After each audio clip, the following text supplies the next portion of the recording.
En una casa ruinosa en la zona oeste de la ciudad, una madre soltera paga un peso por un techo con goteras y paredes que recuerdan el dolor de otros.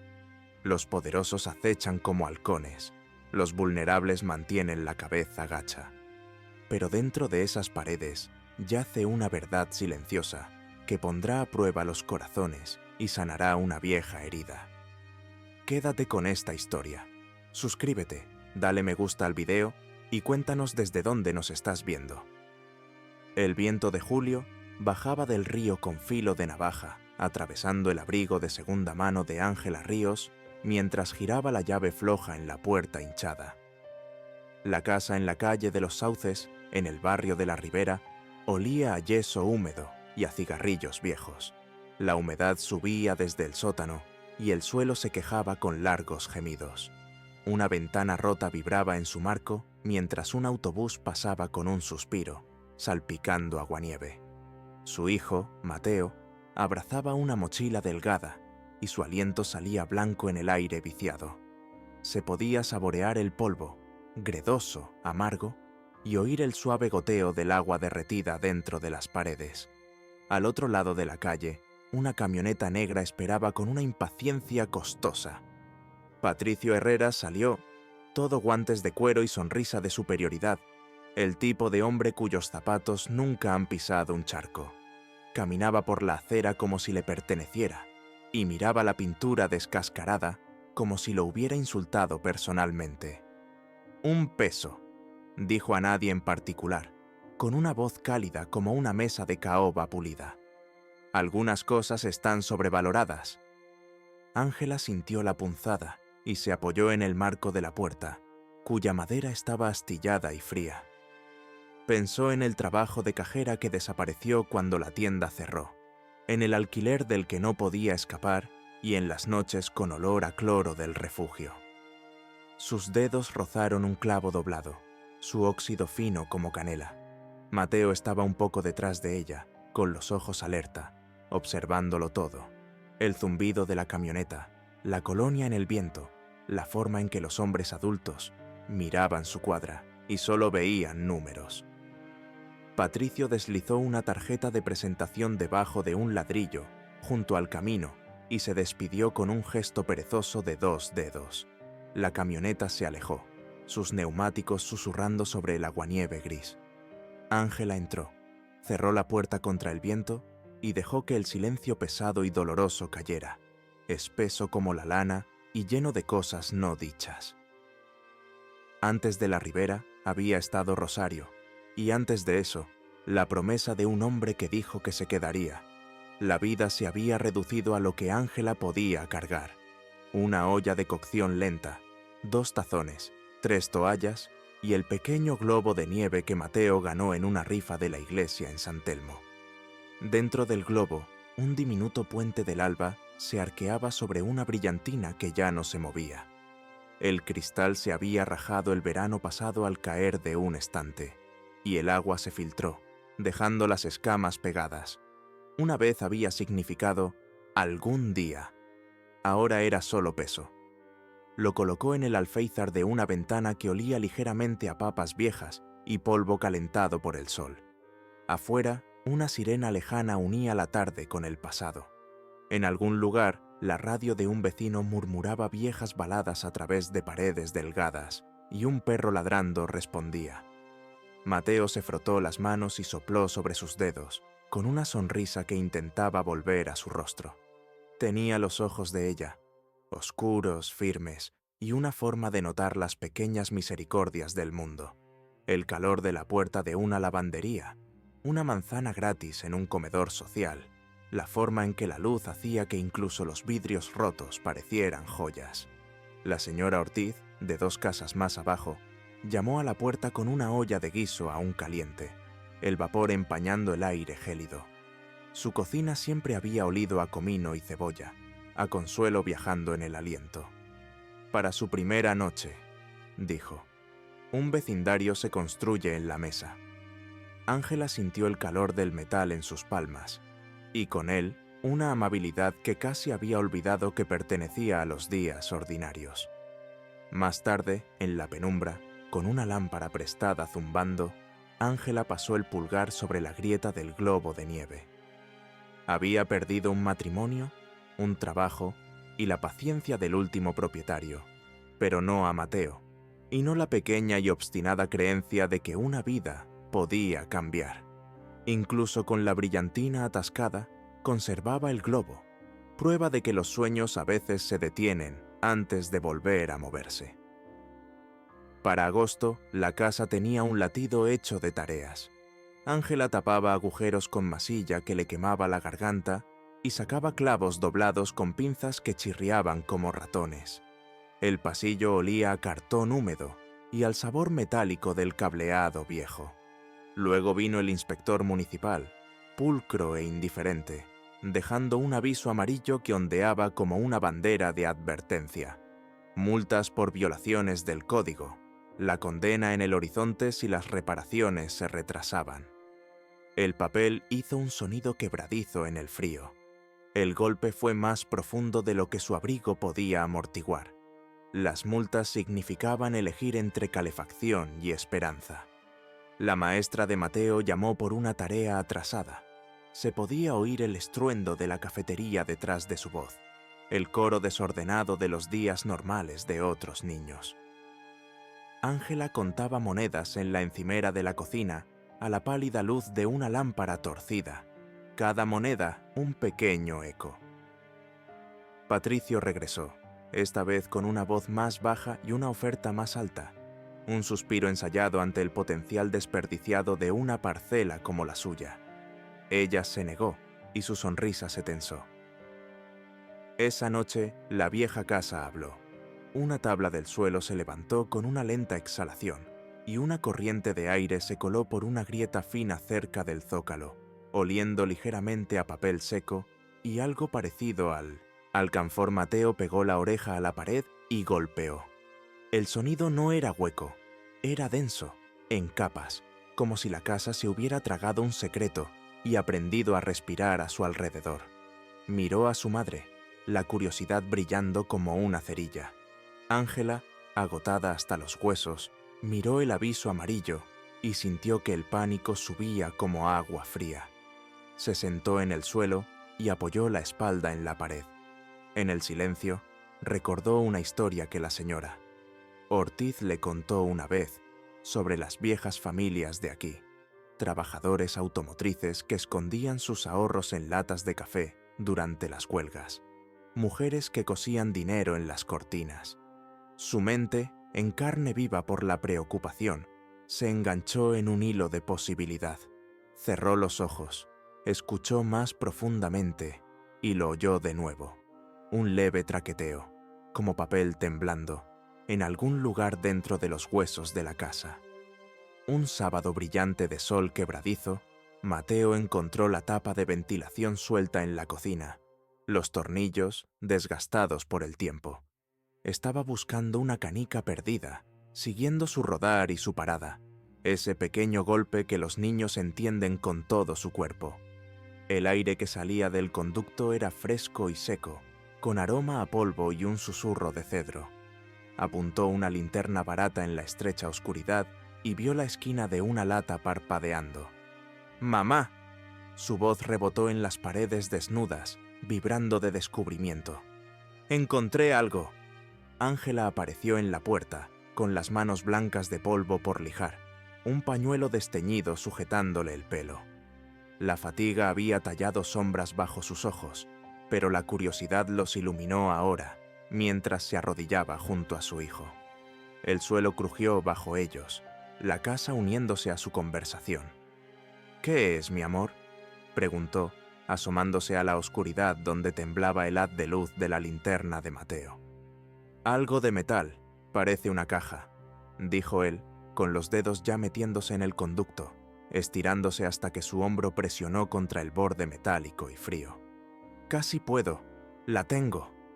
Trabajaron lentamente, Ángela con un cuchillo de mantequilla y paciencia, Mateo con manos firmes y la concentración que solo un niño en una misión puede tener.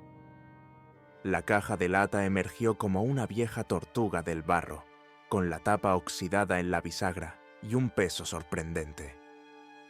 Cuando Ángela la abrió, la habitación se llenó del aliento a papel de las cosas viejas. Dentro había sobres atados con un cordel azul, los bordes suavizados por las décadas, y una carta, con la tinta desvaída hasta el color del té.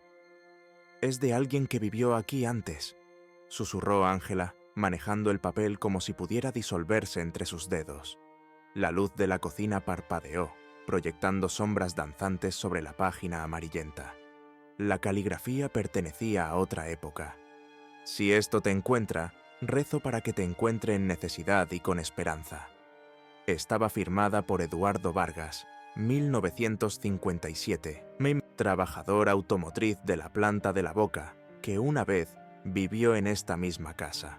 Escribía sobre despidos y solidaridad, sobre una esposa llamada Irene, cuyas empanadas solían a comino, sobre un fondo de huelga y un deseo silencioso de dejar algo para la siguiente familia que haga su vida aquí. Debajo de la carta había certificados de acciones de la Ford Motor Company, con valores nominales modestos y fechas esparcidas a lo largo de años en que los hombres usaban sombrero en las reuniones. «¿Qué son esos papeles, mamá?», preguntó Mateo, trazando con el dedo los bordes en relieve de un certificado. Las manos de Ángela temblaban mientras leía en voz alta, las palabras atrapándose como peces en una red. El papel se sentía frágil y vivo bajo sus dedos. «Son certificados de acciones de la Ford Motor Company». Su voz bajó a un susurro. «Este hombre, Eduardo, los compró poco a poco. Dice que quiere ayudar a quien los encuentre». Los ojos de Mateo se abrieron de par en par, conteniendo la respiración como si el movimiento pudiera ahuyentarlo todo. «¿Valen algo?» «No lo sé, mi amor. Tal vez». Recogió cuidadosamente los documentos, sintiendo su peso, no solo físico, sino histórico, emocional.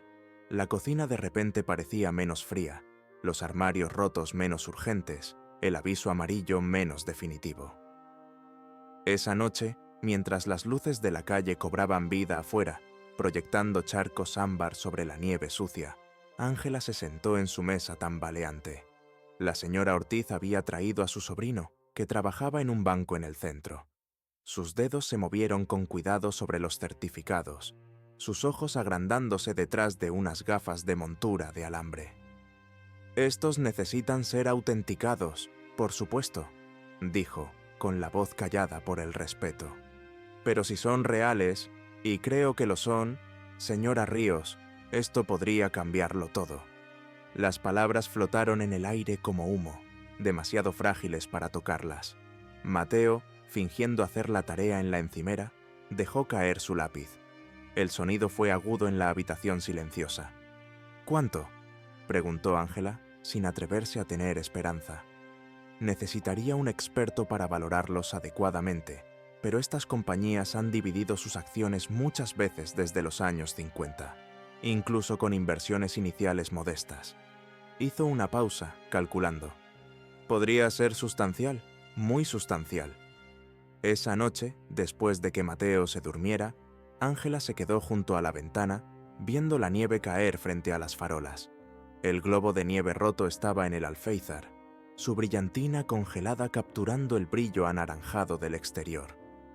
Pensó en Eduardo Vargas, un hombre que nunca conoció, escribiendo una carta a un futuro que nunca vería, guardando una pequeña fortuna para extraños.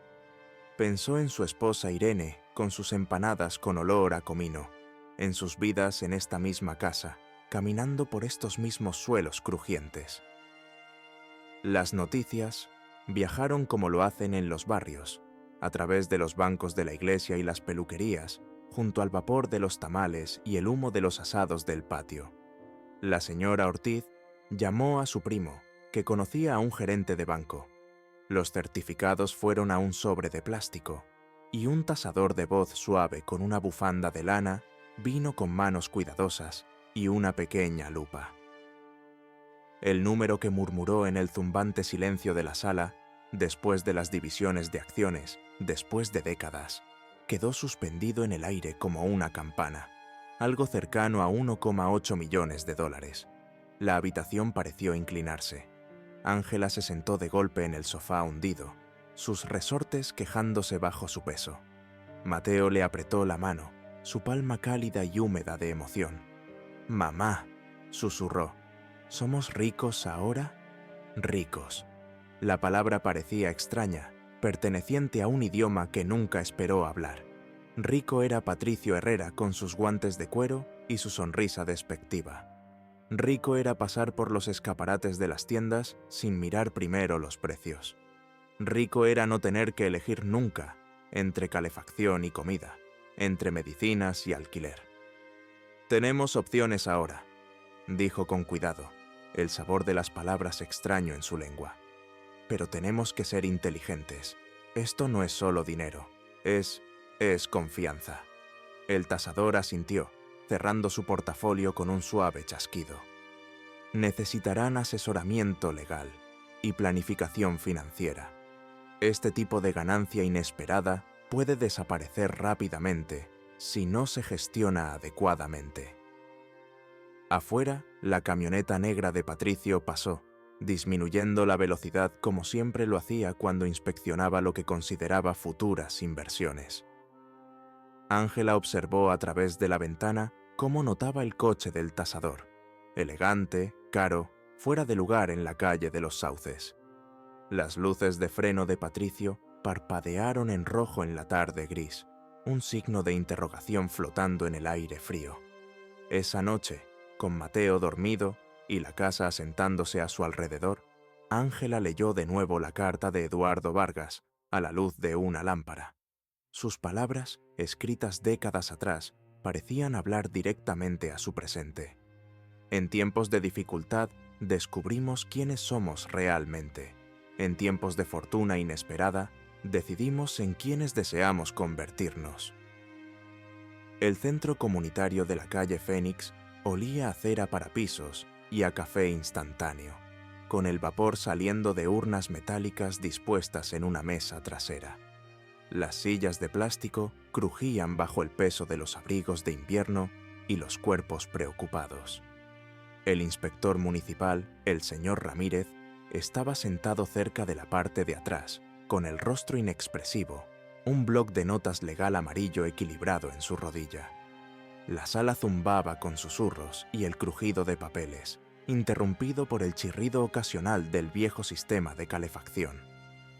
Ángela estaba de pie al frente, los dedos de Mateo entrelazados con los suyos, la caja de lata sobre una mesa plegable, junto a un ramo de claveles de supermercado. Las luces fluorescentes zumbaban sobre sus cabezas, haciendo que todo pareciera ligeramente irreal. La nieve se deslizaba en lentas láminas por las estrechas ventanas. Se podía oír a la gente respirar. «Gracias a todos por venir», comenzó con la voz más firme que los latidos de su corazón. «Convoqué esta reunión porque lo que sucede en nuestra cuadra nos afecta a todos». Los ojos la observaban, vecinos que conocía por tazas de azúcar prestadas y saludos con la cabeza, funcionarios municipales con rostros cansados, organizadores comunitarios con rostros esperanzados. En la parte de atrás, la puerta se abrió con una ráfaga de aire frío, y entró Patricio Herrera, sacudiéndose los copos de nieve de su abrigo de pelo de camello, con la corbata perfectamente anudada en su garganta. Encontró un asiento sin quitarse el abrigo, como si planeara una salida rápida. Como la mayoría de ustedes saben, mi hijo Mateo y yo nos mudamos al 4217 de la calle de los Sauces hace 2 meses. Es una de las casas de un peso que la ciudad ha estado vendiendo para tratar de estabilizar el vecindario. Miró al inspector, cuyo bolígrafo se cernía sobre su bloc. Hemos estado tratando de ponerla al día con el código, pero como el señor Ramírez ha documentado, hay mucho trabajo por hacer. Le contó a la sala la historia, la carta de Vargas, el fondo de huelga, el deseo dejado en esas paredes. Habló con sencillez, con voz firme, describiendo las noches frías y los guisos calientes, el globo de nieve roto y la forma en que la casa hablaba si la dejabas. No pidió piedad, pidió tiempo, colaboración, que la ciudad viera la cuadra no como parcelas, sino como personas. Lo que el señor Vargas dejó no fue solo dinero, dijo, levantando la carta con los bordes suaves como encaje. Dejó un mensaje sobre la comunidad, sobre lo que nos debemos los unos a los otros. Leyó en voz alta: dejo esto no como caridad, sino como solidaridad, que sirva a la próxima familia que haga su vida aquí, y a través de ella, al vecindario que nos ha albergado a todos.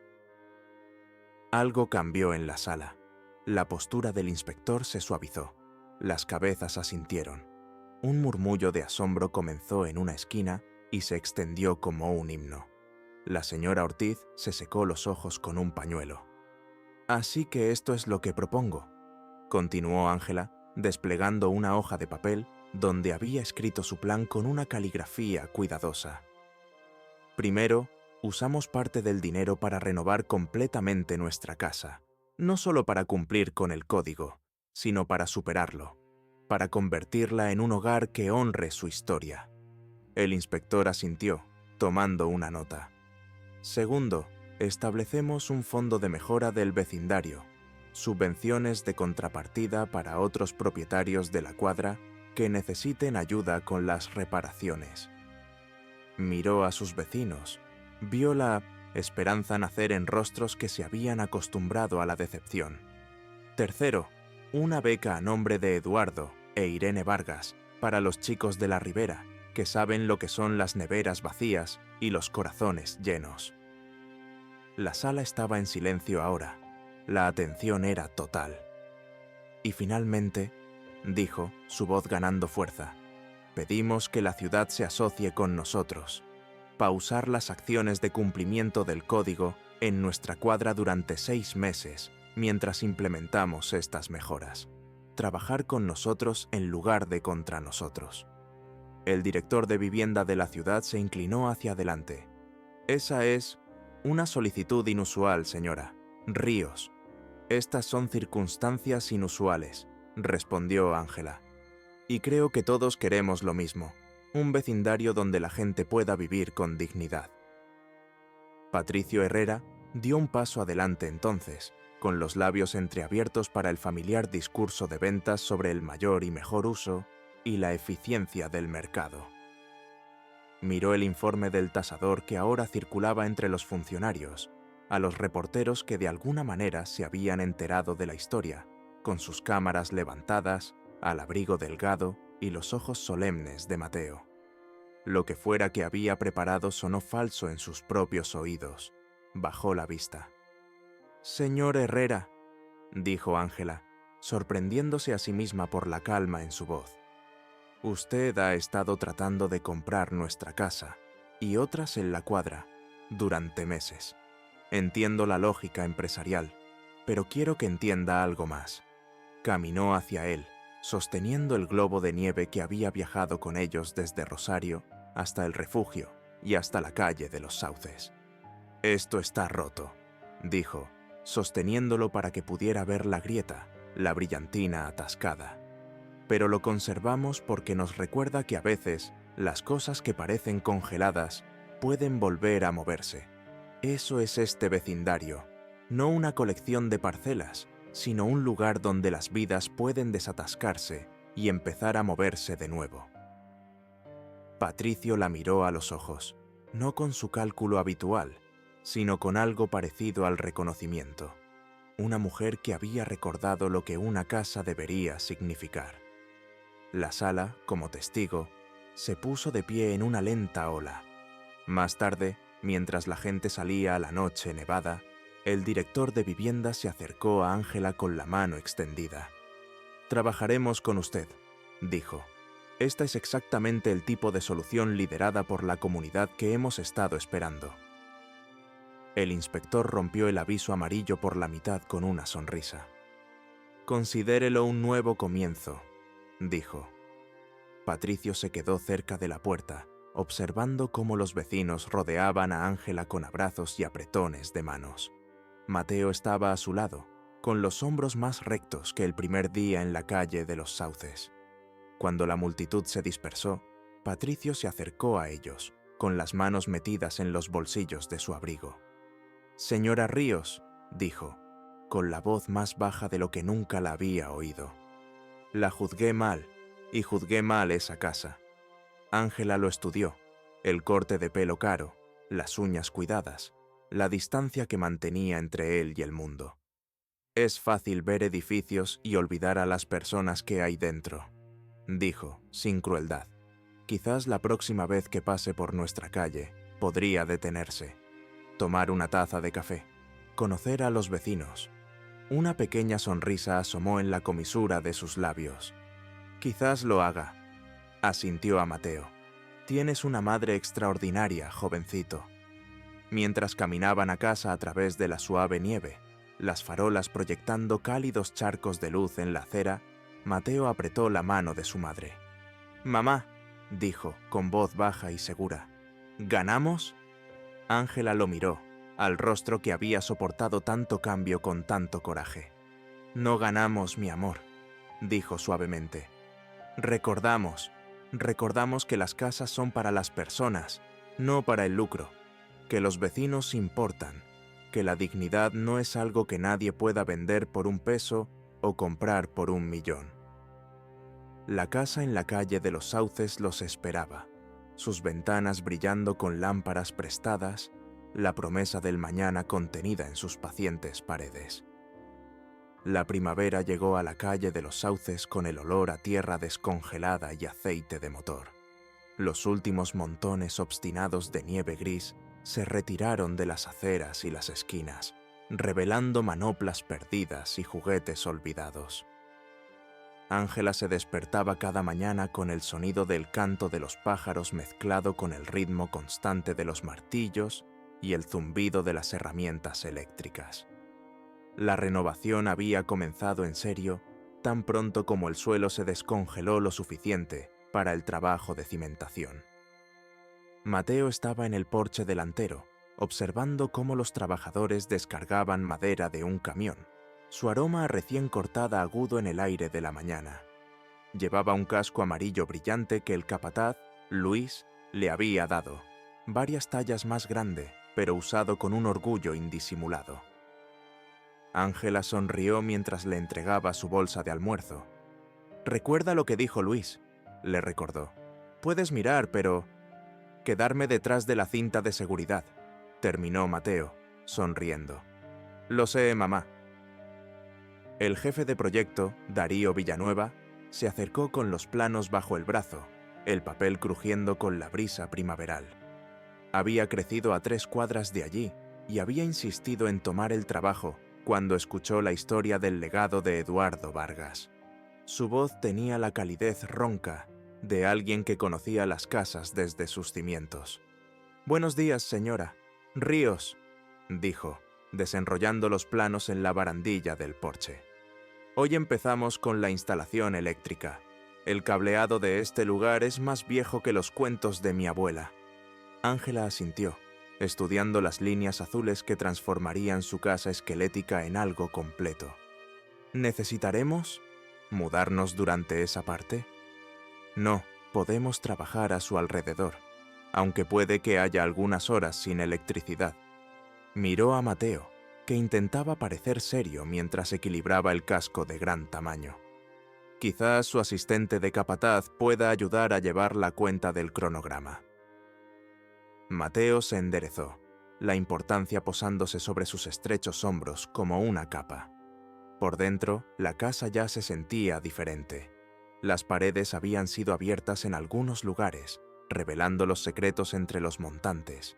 Periódicos viejos de 1953 usados como aislante, la canica de un niño que debió rodar hace décadas, un talón de entrada de cine descolorido. Cada descubrimiento era como tocar el pasado, recordatorios de que su historia era solo una de las muchas que albergaban esas paredes. Mientras Ángela se dirigía al trabajo, un nuevo empleo en la cooperativa de ahorro y crédito del barrio que había abierto hacía 2 meses, pasó junto a la señora Ortiz, que regaba los primeros tulipanes que brotaban de la tierra oscura, junto a sus escalones.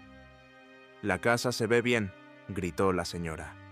Ortiz, apoyando una mano en la parte baja de su espalda. Eduardo e Irene estarían orgullosos. Ángela se detuvo, dejando que el sol de la mañana calentara su rostro. No dejo de pensar en ellos, preguntándome cómo eran. La señora Ortiz asintió, sus ojos arrugándose en las esquinas. Mi tío Ramón los conoció un poco. Decía que Eduardo nunca faltaba un día a la planta, e Irene hacía unas empanadas que te hacían llorar. Perdieron un bebé, al principio. Nunca tuvieron más hijos. Quizás por eso dejaron lo que dejaron, una familia encontrando a otra a través del tiempo. Las palabras siguieron a Ángela durante todo el día, instalándose en los espacios entre sus pensamientos. Familia encontrando a otra a través del tiempo. Esa noche, mientras ayudaba a Mateo con la tarea en la mesa de la cocina, ahora trasladada a la sala mientras la cocina sufría su transformación, observó el lápiz de su hijo moverse sobre el papel, su rostro un estudio de concentración. La señora Ortiz dijo que los Vargas no tuvieron hijos, dijo en voz baja. Mateo levantó la vista. ¿Entonces para quién dejaron el dinero? Para nosotros, personas que nunca supieron que existirían. Tocó el borde de la caja de lata, que ahora estaba en su repisa improvisada. He estado pensando en cómo honrar eso. 2 días después, se reunió con una abogada que hablaba con amabilidad, con la carta en una funda protectora sobre la mesa entre ellos. La oficina olía a libros encuadernados en cuero y a café, un reloj marcando el tiempo con tranquila autoridad en la pared. Afuera, la ciudad se movía con la energía de la primavera, la gente despojándose de las capas de invierno como si fueran pieles viejas. «Una fundación», dijo la abogada, golpeando su bolígrafo contra un bloc de notas legal amarillo. Reservaría una parte para las necesidades inmediatas, su hogar, la educación de su hijo, y el resto iría a un fideicomiso dedicado a los propósitos que describió en esa reunión comunitaria. Ángela asintió, la visión volviéndose más clara. El fideicomiso vecinal Vargas. «Suena bien», asintió la abogada, y aseguraría que su legado continúe más allá de su familia.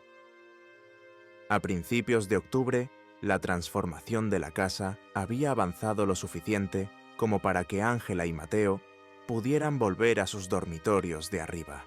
Las nuevas ventanas ya no vibraban cuando pasaban los autobuses y la caldera zumbaba con la silenciosa eficiencia de la maquinaria nueva, en lugar del silbido asmático del viejo sistema. La habitación de Mateo ahora tenía estanterías empotradas pintadas de un azul brillante que hacía que el espacio se sintiera más grande, más vivo. Un sábado por la mañana, mientras el equipo de Darío trabajaba en el nuevo porche delantero, Ángela encontró a Mateo sentado con las piernas cruzadas en su armario, rodeado de papel y lápices de colores. «¿Qué haces aquí?», preguntó, apoyándose en el marco de la puerta. Él levantó un boceto de su casa. «Estoy diseñando una placa, para ponerla afuera, para que todos sepan sobre los Vargas». Ángela se arrodilló a su lado, la alfombra nueva suave bajo sus rodillas. «Es una idea preciosa». «Estaba pensando», dijo Mateo, añadiendo cuidadosos detalles a su dibujo. «¿Y si otras casas también tienen secretos? ¿Y si hay más cajas de lata por ahí?» El pensamiento quedó suspendido en el aire como motas de polvo, bailando a la luz del sol. Ángela le revolvió el pelo, sus rizos apretados y elásticos bajo sus dedos. Quizás el verdadero tesoro es que la gente empiece a buscar no solo cajas escondidas, sino las historias que guardan sus casas. Más tarde esa tarde, la camioneta negra de Patricio Herrera se detuvo frente a la casa. Salió, sin guantes de cuero ahora en el cálido aire primaveral, y observó la transformación que se estaba llevando a cabo. La pintura descascarada había desaparecido, reemplazada por un cálido azul pizarra con molduras blancas y nítidas. El porche hundido había sido reconstruido, sus nuevas tablas de color miel bajo el sol. Ángela se encontró con él en la acera, secándose las manos en un trapo. Había estado ayudando a plantar flores silvestres nativas en el jardín delantero recién removido, con tierra bajo las uñas y una mancha en una mejilla. «Un gran cambio», dijo Patricio, su habitual sonrisa ensayada, reemplazada por algo más genuino. «La casa siempre fue buena», respondió Ángela. «Solo necesitaba que alguien la viera». Patricio asintió, sus ojos observando las casas vecinas donde habían comenzado renovaciones similares, aunque más pequeñas. Un techo nuevo aquí, pintura fresca allá, jardines tallados en céspedes descuidados. «Has empezado algo aquí. Toda la cuadra está despertando». Ángela siguió su mirada, viendo lo que él veía, no solo cambios físicos, sino un cambio de energía, de posibilidad. Así es como deberían funcionar los vecindarios. Una casa le da vida a otra. El verano llegó con un calor lánguido que brillaba sobre el tramo recién pavimentado de la calle de los Sauces. Las jardineras de las ventanas estallaban de geranios y aliso de mar, su perfume flotando en el aire quieto de la tarde. Las risas de los niños resonaban mientras corrían a través de los aspersores, el agua atrapando la luz del sol y esparciendo arcoíris sobre céspedes recién cortados. Incluso la melodía metálica del camión de los helados parecía más esperanzadora mientras recorría el vecindario, dejando un rastro de alegría pegajosa a su paso. El lanzamiento oficial del Fideicomiso Vecinal Vargas tuvo lugar un sábado de enero, bajo una carpa alquilada en el jardín trasero del centro comunitario. Las sillas plegables se llenaron de vecinos con sus mejores galas a pesar del calor, abanicos de papel revoloteando como mariposas. Un podio cubierto con tela azul estaba al frente, flanqueado por helechos en macetas y una fotografía ampliada de Eduardo e Irene Vargas que Ángela había localizado a través de los archivos del sindicato de automotrices. Mateo se movía inquieto a su lado con su nueva camisa de botones, el cuello ya marchito por la humedad. «¿Ya es hora?», susurró por quinta vez en 20 minutos. Ángela le apretó la mano, su propio estómago revoloteando de nervios. Hablar en público nunca había sido su fuerte, pero las palabras de hoy se sentían necesarias, como piedras que debían colocarse en los cimientos de un muro. «Casi», murmuró en respuesta. Los funcionarios de la ciudad se sentaron en la primera fila. El representante del alcalde, el director de vivienda, incluso el señor Ramírez, el inspector que una vez dejó aquel aviso amarillo. Detrás de ellos, vecinos de cuadras más allá de la calle de los Sauces llenaron los asientos restantes, atraídos por el boca a boca y un pequeño artículo en La Crónica, que de alguna manera se había vuelto viral en línea. Al fondo, de pie en lugar de sentado, Patricio Herrera observaba con una quietud inusual, su habitual evaluación inquieta, reemplazada por algo parecido al respeto. Cuando el director del centro comunitario finalmente la presentó, Ángela caminó hacia el podio con piernas que de repente se sintieron insustanciales.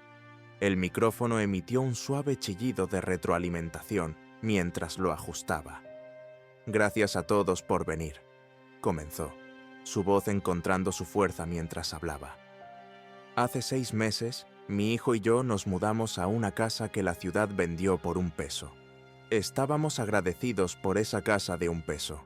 Era un refugio después de un tiempo difícil. Lo que no sabíamos era que la casa ya albergaba un tipo diferente de riqueza». Contó la historia de nuevo. El hallazgo de la caja de lata, la lectura de las Telló, carta de Eduardo, el descubrimiento de los certificados de acciones. Pero esta vez, la narrativa tenía una cadencia diferente. No se trataba solo de una fortuna inesperada, se trataba de legado e intención, de cómo la elección de una familia se había propagado a través de décadas para tocar vidas que nunca conocerían. Hoy lanzamos oficialmente el Fideicomiso Vecinal Vargas con una dotación inicial de $1 millón, dijo, el número todavía extraño en su boca, a pesar de meses de planificación. El fideicomiso tiene 3 programas principales: un fondo de reparación de viviendas para los residentes de la Ribera, una beca para estudiantes del vecindario y un proyecto de historia comunitaria para asegurar que otras historias como la de los Vargas no se pierdan. Los aplausos surgieron como una ola, genuinos y cálidos en el calor de enero. Ángela vio a la señora Ortiz secándose los ojos con un pañuelo, a Luis el capataz asintiendo con satisfacción y a Darío haciendo un discreto gesto de aprobación desde un lado. «Pero esto no es solo sobre dinero», continuó Ángela cuando los aplausos cesaron. «Se trata de recordar que las casas no son solo edificios, son las guardianas de nuestras historias. Cada hogar en esta cuadra tiene su propia historia, sus propios recuerdos guardados en las paredes. Los Vargas entendieron que nos pertenecemos los unos a los otros a través del tiempo, que lo que construimos hoy moldea el mañana de otra persona». Mientras hablaba, sintió una extraña duplicación de perspectiva, viéndose a sí misma tanto en el momento presente como desde algún punto futuro, mirando hacia atrás. ¿Alguien más estaría en un podio dentro de décadas hablando de este día?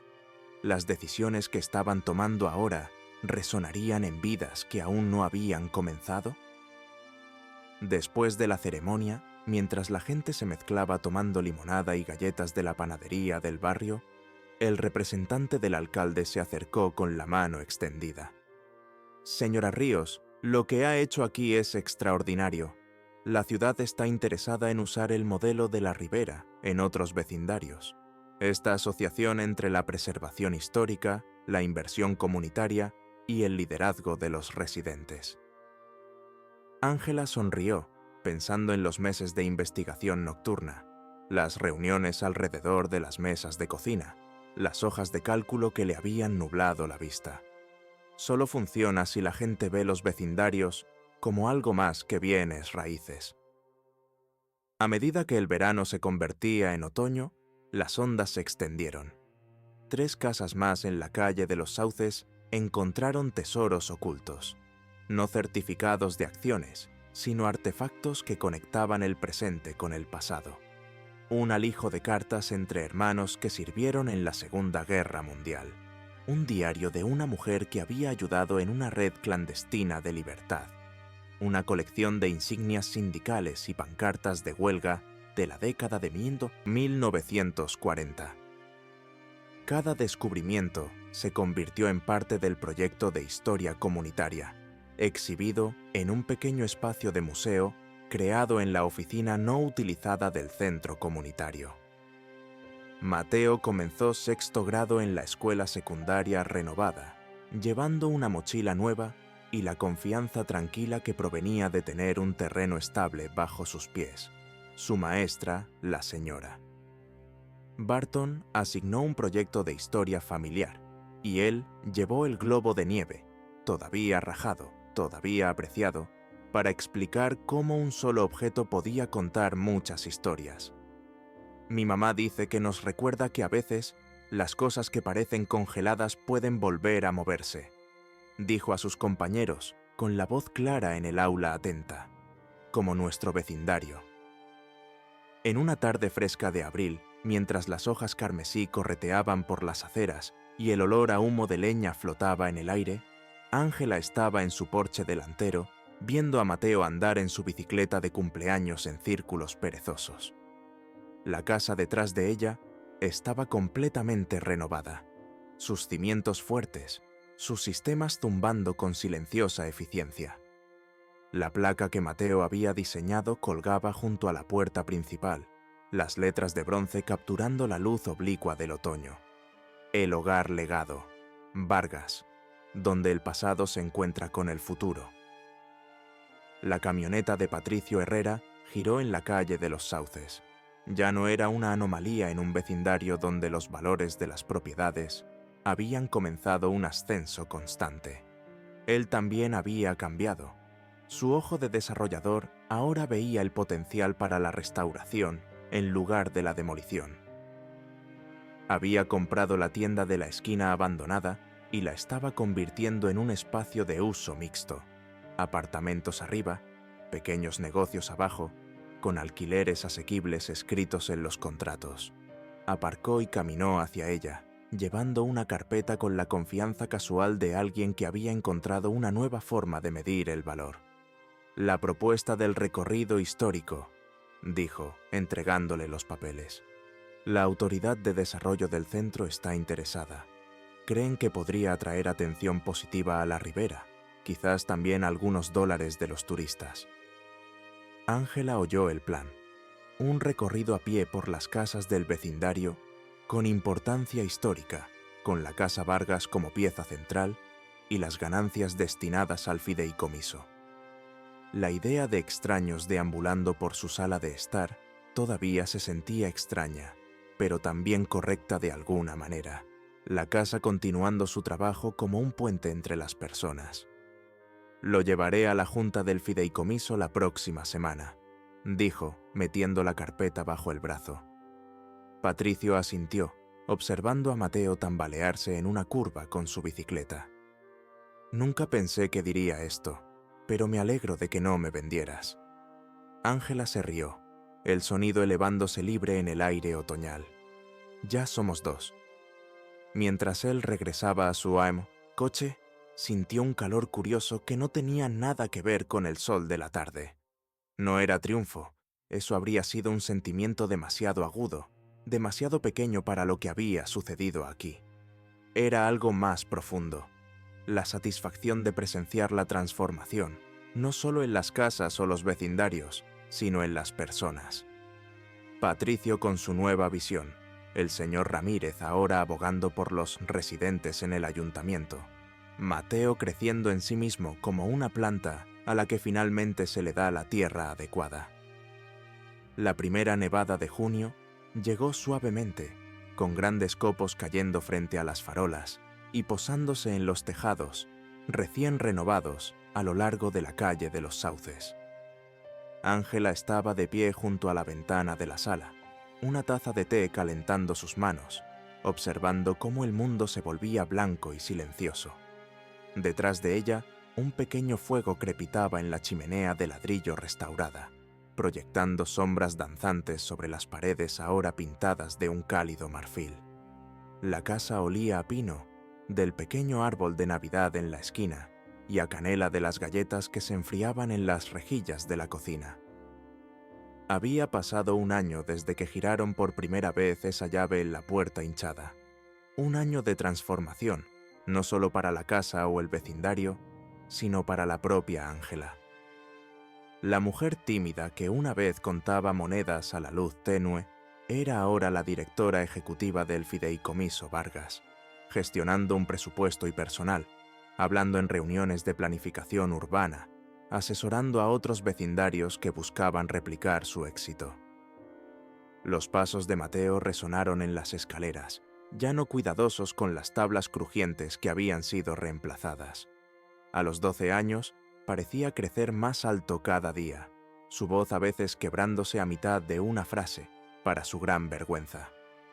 «¿Todavía viene mañana la sobrina de la señora?» «¿Vargas?», preguntó, uniéndose a ella en la ventana.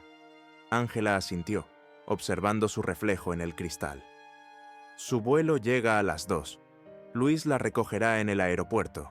Encontrar a la familia de Irene Vargas había sido el proyecto de Mateo, comenzado como una tarea escolar y seguido con la determinación que se estaba convirtiendo en su sello distintivo.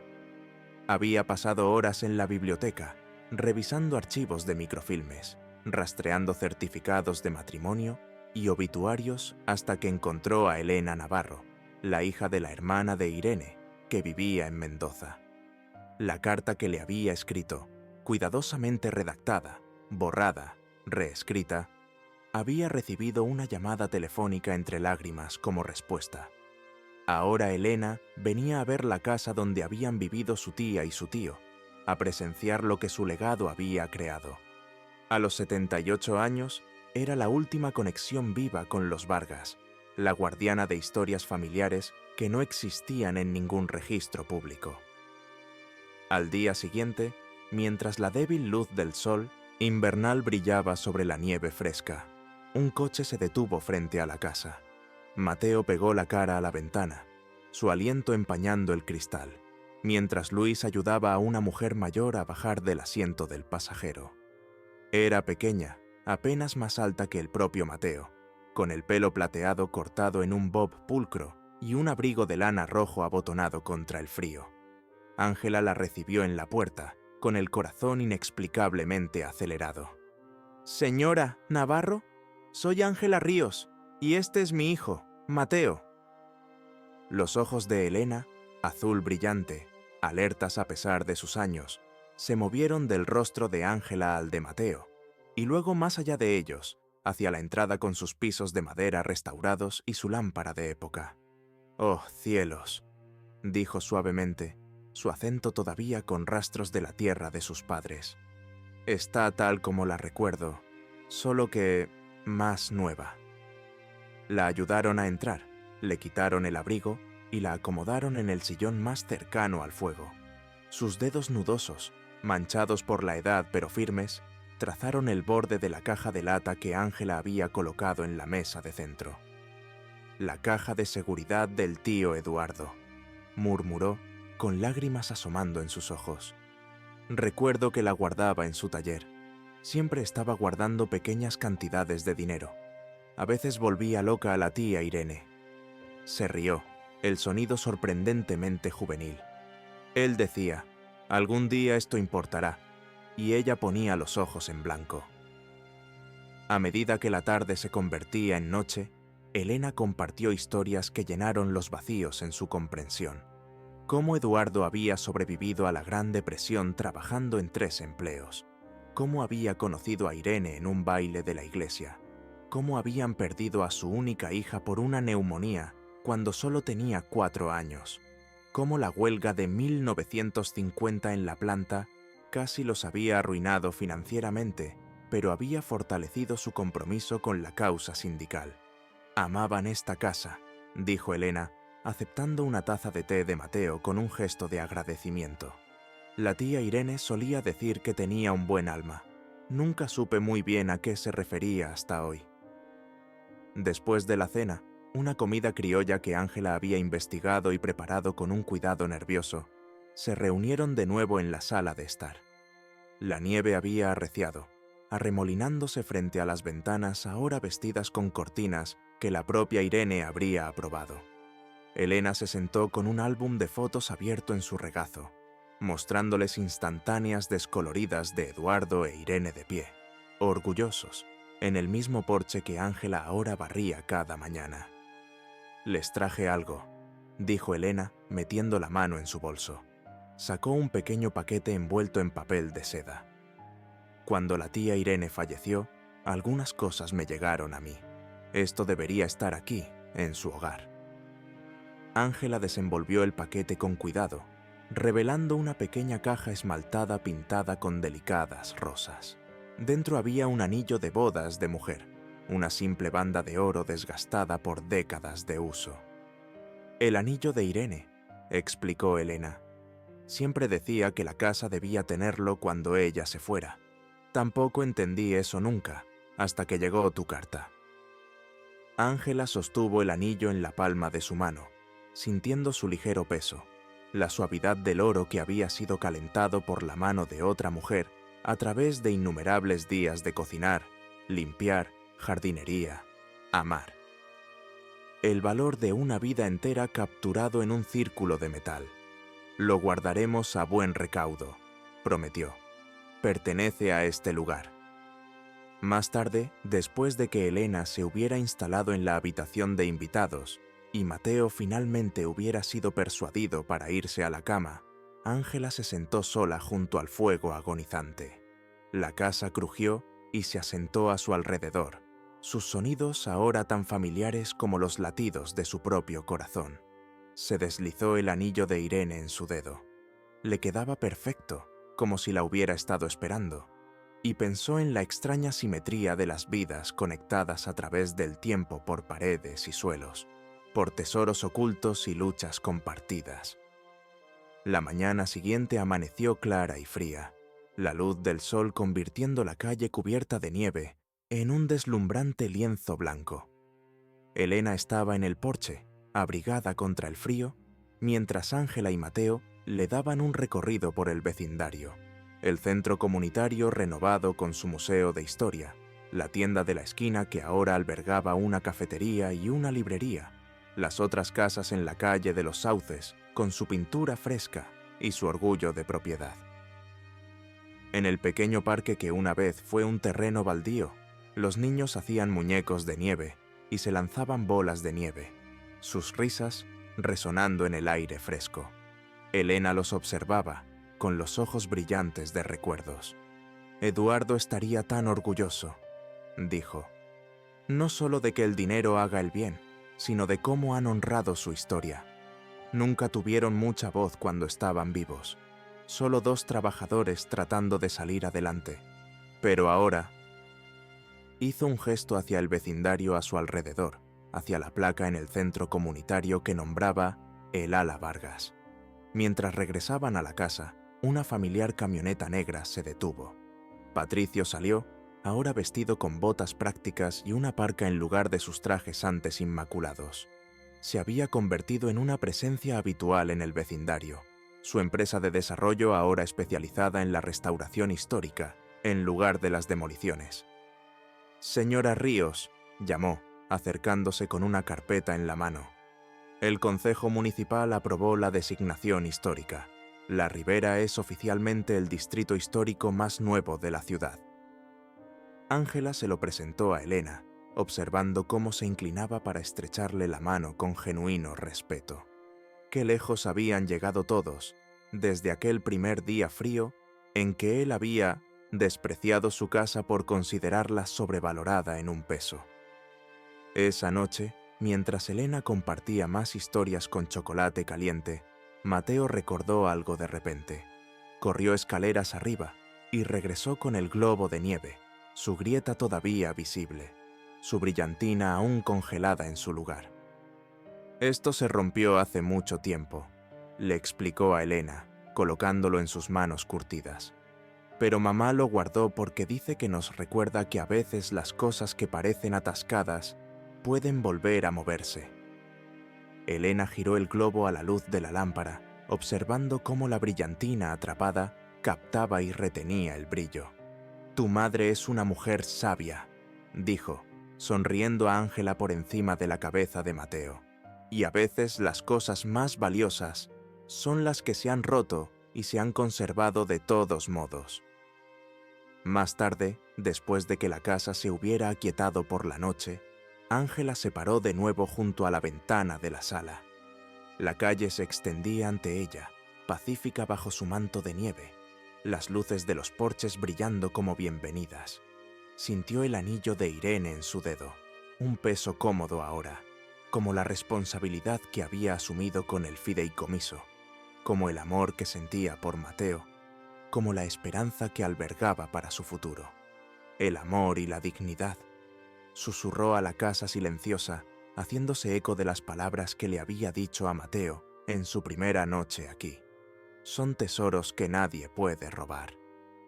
La casa, como hacen las casas cuando son verdaderos hogares, pareció suspirar de acuerdo, asentando sus vigas alrededor de la familia que ahora albergaba, añadiendo su historia a las muchas que guardaba entre sus muros. Afuera, la nieve seguía cayendo, cubriendo toda la calle de los sauces de posibilidades tan vastas y suaves como el cielo nocturno.